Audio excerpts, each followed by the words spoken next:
పౌరాణిక గాథల పట్ల భక్తిని పెంపొందింపజేసే ఈ అమృతలహరి ఛానల్ని తప్పక సబ్స్క్రైబ్ చేసి లైక్ చేయండి. ధన్యవాదాలు. అగ్నిపురాణం. ఊర్వశి సౌందర్యానికి మోహావేశానికి లోనైన మిత్రావరుణుల ఇద్దరికీ వీర్యం స్ఖలనమైనది. ఇద్దరూ ఆ వీర్యాలను ఒక కుంభంలో పడవేసి అక్కడి నుండి వెళ్ళిపోతుండగా వాళ్ళు ఊహించని విధంగా ఒకరి వెనుకగా ఒకరు ఇద్దరు ఋషిపుంగవులు ఆ కుంభం నుండి వెలువడి మిత్రావరుణులకు నమస్కరించారు. ఏమిటి విచిత్రం! తమలో చెలరేగిన మోహావేశాలకు ఫలితంగా పతనమైన వీర్యాలను గుప్తంగా పడవేసి వెళ్ళిపోతుంటే ఈ ఋషిపుంగవులు వాటి నుండి ఉద్భవించడం ఆశ్చర్యం కలిగిస్తున్నది. శాపగ్రస్తులైన మునిపుంగవులలో ఈ విధంగా తమకు జన్మించడం జరిగిందా అన్న ఆలోచనలు చెలరేగాయి మిత్ర వరుణులలో. వాళ్ళ ఆలోచనలకు సమాధానం ఇవ్వడానికన్నట్లుగా ప్రత్యక్షమైనాడు బ్రహ్మదేవుడు. మిత్రావరుణులారా, ఆశ్చర్యపడకండి. వీరి జననం నా సంకల్పానుసారమే జరిగింది. వీరిలో మొదటిగా వెలువడిన ఈ ఋషిపుంగవుడు అగస్త్యుడని, రెండవ అతను వశిష్ఠుడని పిలువబడతారు. కుంభం నుండి వెలువడటం వల్ల కుంభ సంభవులని, మీ తేజం నుండి ఉద్భవించటం వల్ల మిత్రావరుణులని కూడా ప్రఖ్యాతి చెందుతారు. దేవకాంత ఊర్వశి కారణంగా మీకు కలిగిన ఈ ఇరువురు కారణజన్ములు. వీరికి మీ ఆశీస్సులను అందించి మీ లోకానికి తిరిగి వెళ్ళండి అని చెప్పడంతో ఆనందంగా వాళ్లను ఆశీర్వదించి బ్రహ్మదేవునికి నమస్కరించి వెళ్ళిపోయారు మిత్రవరుణుడు. తనకు నమస్కరించిన వారిలో వశిష్ఠుని వైపు చిరునవ్వుతో చూశాడు బ్రహ్మదేవుడు. తిరిగి దేహాన్ని పొంది స్వస్థుడవైనావు కదా, ఇక తపస్సు చేసి తపశ్శక్తిని పొంది వేదాలను అధ్యయనం కావించి బ్రహ్మర్షులలో స్థానాన్ని తిరిగి సుస్థిరం కావించుకోవలసింది అని అగస్త్యుని ఉద్దేశించి, వత్స, నీవు మహర్షులలో అగ్రగణ్యుడవై ఎన్నో ప్రజాహిత కార్యాలను కావించగలవు. సూర్యుని అంశం నుండి ప్రభవించిన మీరిద్దరూ ఇక మీకు నిర్దేశింపబడిన మార్గంలో ఇతరులకు మార్గదర్శకులై జీవించండి అంటూ వారికి ఎన్నో విషయాలు బోధించి ఇతర మునిగణాలకు దేవతలకు పరిచయం కావించాడు బ్రహ్మదేవుడు. దేవేంద్ర, సముద్ర గర్భంలో మీకు చిక్కకుండా దాగిన ఎందరో రాక్షసులను ముట్టు పెట్టాలని, సముద్రంలో నీరు ఇంకిపోయేలా చేయమని నీవు కోరినప్పుడు సూర్యుడు సముద్రంలో నివసించే ఇతర ప్రాణులు నశిస్తాయని నీవు చెప్పినట్లు చేయడానికి అంగీకరించిన విషయం నీకు గుర్తున్నది కదా. అందుకు ఖిన్నుడవైన నీకు ఆనందాన్ని కూర్చడానికే సూర్యుని అంశ నుండి కుంభ సంభవునిగా అవతరించాడు ఈ అగస్త్యుడు. త్వరలోనే ఇతని వల్ల నీ కోరిక తీరగలదు.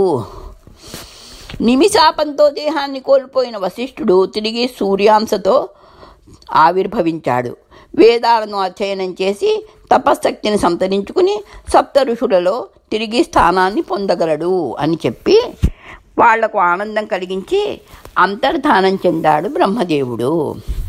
శౌనకాది మునులారా, వశిష్ఠుడు మిత్రావరుని అవడం ఎలా సంభవించిందో తెలుసుకున్నారు కదా. బ్రహ్మ ఆదేశానుసారం తిరిగి తపోశక్తి సంపన్నుడైనాడు. మొదటి జన్మలోని భార్యాపుత్రుడు గతించటం జరిగిపోయింది. వశిష్ఠుడు మిత్రావరునిగా జన్మించిన అనంతరం మేధాతిథిని కలుసుకోవడం జరిగింది. అందుకే అతనికి అరుంధతినిచ్చి వివాహం కావించాడు. అరుంధతి వశిష్ఠుడు ఆదర్శ దంపతులుగా గృహస్థాశ్రమాన్ని నిర్వర్తించారు. పరమశివుని అత్యంత భక్తి శ్రద్ధలతో ఆరాధించేవారు ఆ దంపతులు. వారి పట్ల ప్రసన్నుడై అన్ని శుభకార్యాలలో ప్రథమంగా పూజింపబడగలరని వరం ప్రసాదించాడు ఆ స్వామి. అందుకే పూజా ప్రారంభంలో, శుభకార్యారంభంలో అరుంధతి వశిష్ఠాభ్యాం నమః అంటూ వారికి నమస్కరించటం ఆనవాయితీ అయింది. ఆకాశంలో నక్షత్ర రూపంలో భర్త చెంత వెలుగుతూ దర్శనమిస్తుంది అరుంధతీదేవి. వివాహ సమయంలో ఆ నక్షత్రాన్ని దర్శించడం వల్ల దంపతులు అన్యోన్యానురాగాలతో ఆదర్శప్రాయంగా జీవించగలరు. వివాహ విధి అగ్నిసాక్షిగా జరగాలని వేదాలలో తెలుపబడిన విధంగా శాస్త్రోక్తంగా అరుంధతి వశిష్ఠుల వివాహం జరిపించాడు మేధాతిథి. ఆ సమయంలో అగ్నికుండం నుండి స్వయంగా ప్రకటితుడై వారికి ఆశీస్సులు అందించాడు అగ్నిదేవుడు. తనకు భక్తిపూర్వకంగా నమస్కరించిన వశిష్ఠునికి పరబ్రహ్మతత్వానికి సంబంధించిన ఎన్నో విషయాలను ఉపదేశించాడు. ఆ సందర్భంలో వేదాలలో తెలుపబడ్డ సదాచార విధుల గురించి తెలియజెప్పాడు. ముఖ్యంగా మానవులందరూ పాటించడం వల్ల భగవంతుని కృపకు పాత్రులు కావడానికి సదాచార విధులు ఎంతగానో సహాయపడతాయి అంటూ సదాచార విధుల గురించి చెప్పసాగాడు సూత మహర్షి. ఆచారము.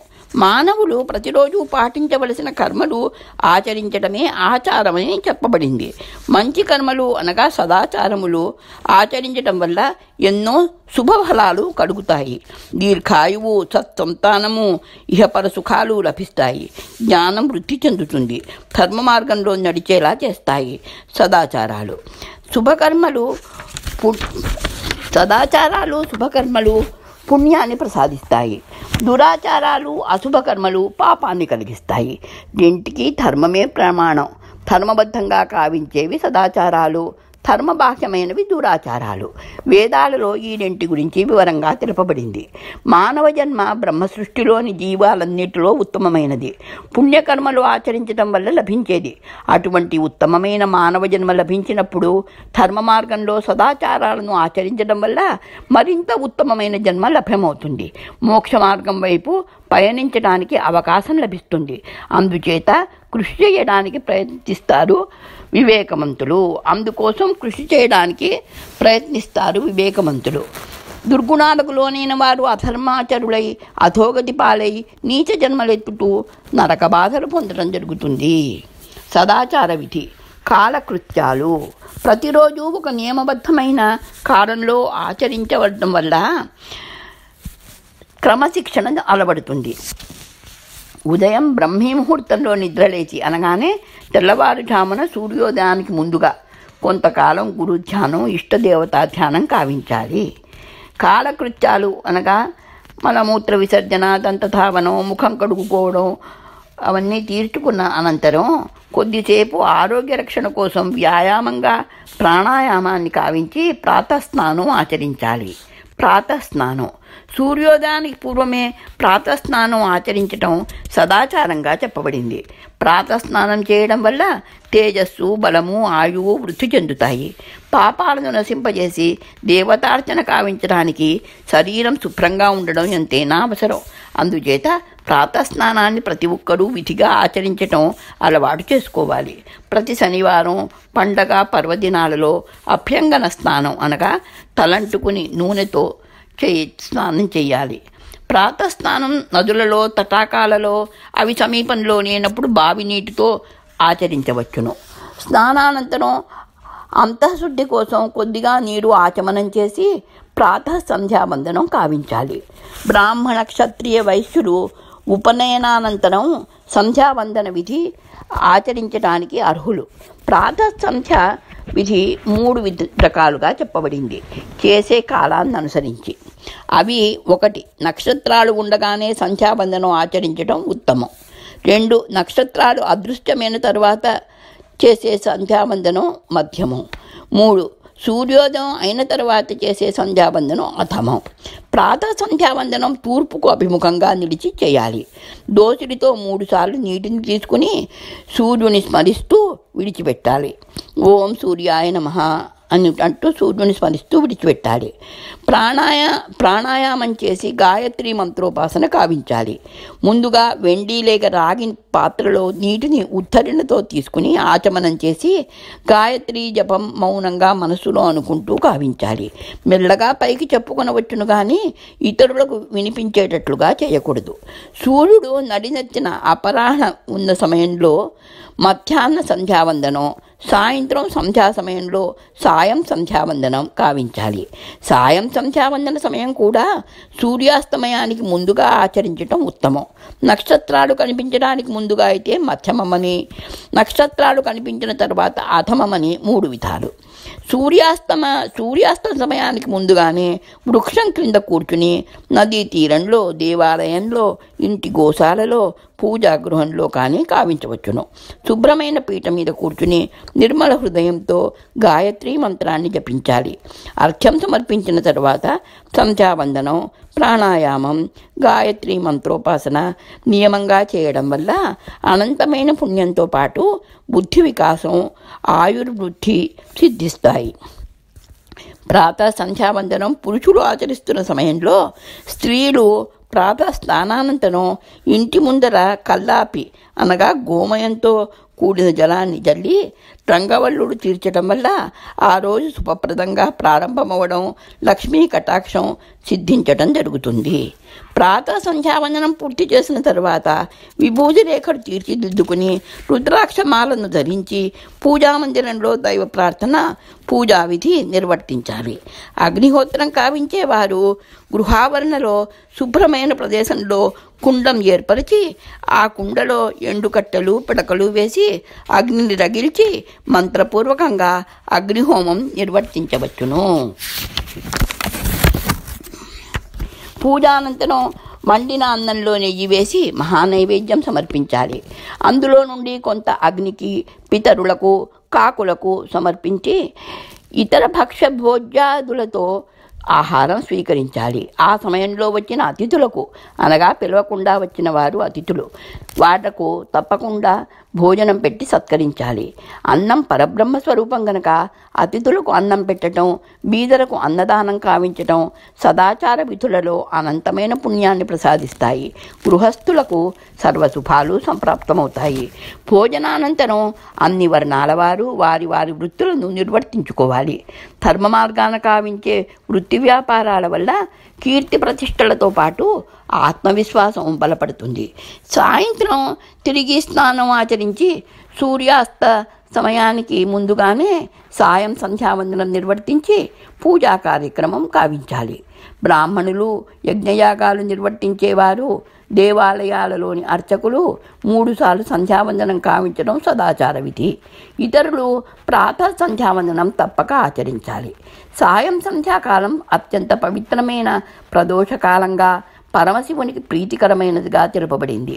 సంధ్యావందనానంతరం దీపాలు వెలిగించి దీపం జ్యోతి పరబ్రహ్మ, దీపం జ్యోతి పరాయణం, దీపేన హరతే పాపం, సంధ్యాదీపం నమోస్తుతే అంటూ నమస్కరించి ఇష్టదైవాన్ని పూజించి సంకీర్తన కావించడం వల్ల పరమేశ్వర అనుగ్రహం సిద్ధిస్తుంది.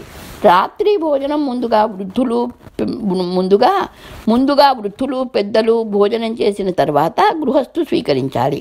ఏకాదశి, ద్వాదశి, పౌర్ణమి, అమావాస్య తిథులలో సాధ్యమైనంత వరకు ఉపవాస దీక్ష వహించడం పుణ్యప్రదం. భోజనం తూర్పు దిక్కును చూస్తూ చేయాలి. గృహిణి దేవీ ప్రతిరూపం. గృహాన్ని తీర్చిదిద్దుకోవడం, పెద్దల పట్ల గౌరవం ఆదరము కలిగి ఉండడం, అతిథి అభ్యాగతులకు, కుటుంబ సభ్యులకు తృప్తి తీర అన్నం పెట్టడం వంటి గురుతర బాధ్యతలను నెరవేర్చడం స్త్రీలకు సదాచార విధిగా వేదాలలో తెలుపబడింది.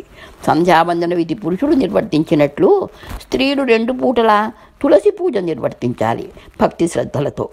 తులసి, సాలగ్రామాలు, శంఖం ప్రతి ఇంట తప్పక ఉండవలసినవి. వాటిని భక్తితో పూజించడం వల్ల గృహం సిరి సంపదలతో అలరారుతుంది. రాత్రి 1 జాము దాటిన తర్వాత శయనించాలి. నిద్రించడానికి ముందు దైవ ప్రార్థన చేసి ఆ రోజు తెలిసి తెలియక చేసిన పాపకృత్యాలను క్షమించమని ప్రార్థించి తూర్పు వైపు తలపెట్టుకుని నిద్రించాలి. శుభ్రమైన తెల్లని వస్త్రాలు ధరించి పడుండడం శుభప్రదం. దంపతులు ఏకశయ్య మీద నిద్రించాలి. సంగమ సమయంలో భార్యాభర్తలు సత్వగుణ ప్రధానులై ఉండడం వల్ల సత్సంతాన ప్రాప్తి కలుగుతుంది. స్త్రీలకు ఋతుకాలంలో సంభోగం నిషిద్ధం. ఆ సమయంలో అనగా ఋతు సమయంలో సంభోగం వల్ల ఆయుక్షీణత కలుగుతుంది. ఋతుస్నాత అయిన తర్వాత అనగా 6వ రోజు భార్యా సంగమం వల్ల పురుషులకు ఆయుర్వృద్ధి, సత్సంతానం సంప్రాప్తమవుతాయి. అగ్నిసాక్షిగా వివాహమైన దంపతులకు సంభోగం పవిత్రమైన కార్యం.